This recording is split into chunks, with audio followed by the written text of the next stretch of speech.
প্রোগ্রামটা কি বিষয় নিয়ে করতেছেন আপনারা? আজকে আমরা জাম্বুরা গ্রাম পঞ্চায়েতের পক্ষ থেকে যে আমাদের সরকারের সিদ্ধান্ত অনুযায়ী ভিলেজ ওয়ার্ক প্রত্যেক সপ্তাহে আমরা গ্রামের বিভিন্ন পাড়াতে এবং বিভিন্ন ওয়ার্ডে মানুষের যে বিভিন্ন সমস্যা আছে এইগুলো নিয়ে সেটা মানুষের সাথে আলোচনা করার জন্য আমরা আজকে আমার সরকার পোর্টালে আপলোড করার জন্য মানুষের সমস্যাগুলি আমরা আজকে এখানে বাইরেছি।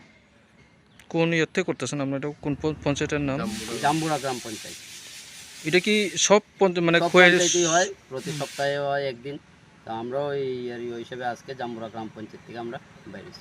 এই প্রোগ্রামটা নিয়ে মানে কি বার্তা দিবেন আপনার জনসাধারণরা কি? এখানে বার্তা বলতে আমাদের যে সরকারের যে বিভিন্ন পরিকল্পনাগুলি উন্নয়নমূলক কর্মসূচিগুলি মানুষ যেগুলিতে অনেক মানুষের অজান্তে আছে বা মানুষ বিভিন্ন সুবিধা যে সরকারের বিভিন্ন দপ্তরের অনেক কাজকর্ম করতে গেলে বিভিন্ন রকমের যে অসুবিধার সম্মুখীন হয়, যাতে এই অসুবিধাগুলো মানুষের না হয় তার জন্য আমরা আমার সরকার পোর্টালে জনসাধারণের সমস্যাগুলো আপলোড করব। আপনার পরিচয়টা একটু দেন। আমি প্রধান সুশান্ত দেবনাথ, জাম্বুরা গ্রাম পঞ্চায়েত। ঠিক আছে, ধন্যবাদ।